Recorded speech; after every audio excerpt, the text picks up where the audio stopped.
Nakemeg ti 25 ti tawen na aminero, a residente ti Lacub Abra, kalpasan ang naala itikot na, ti may sa caliber 45, iti may sa pag-inuman iti barangay Calaba Bangged, itay Parbangon.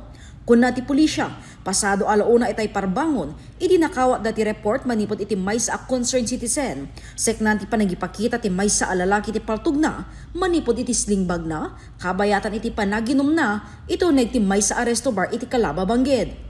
Dagos met ang nagturong ti pulisya iti lugar.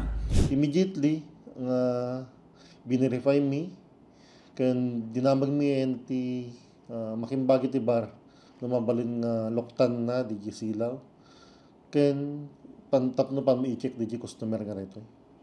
Ket agad-agad ma'am di umasidag ti tropa mi. Nakita na rito sling bag na nga naperdi ti zipper na. Nga makita mo talaga rito handle ti paltog na nagpakpakita yan ti sling bag na. Naka-open yan ti sling bag na.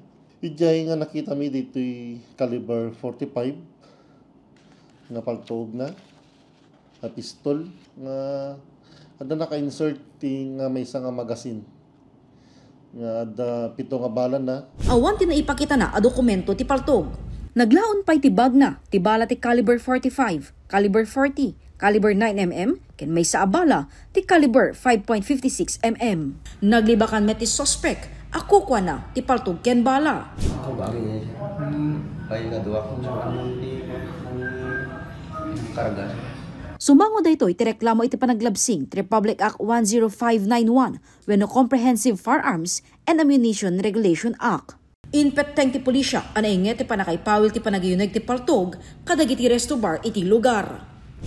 Ti paltog kailangan da restro na ada LTOP na uno gi license to own and possess firearm kan also no ket mga iwar no nagtibalayo ada permit to carry nga makungkuna ken no mo nagkiti pag-iinuman uno casting daduma hanyo nga kailangan dapat ibati UINT management di paltog yo lalo dagiti ko ta bawal ti paltuog kaya ti unag tinuman tanong hantayon to kontrolan ti panunot tayon no medyo nabartag tayon damdaman sunod ti pagrugyan ti ay riri di unag ti bare lan to manen mapasamak nga sa baling incident kan.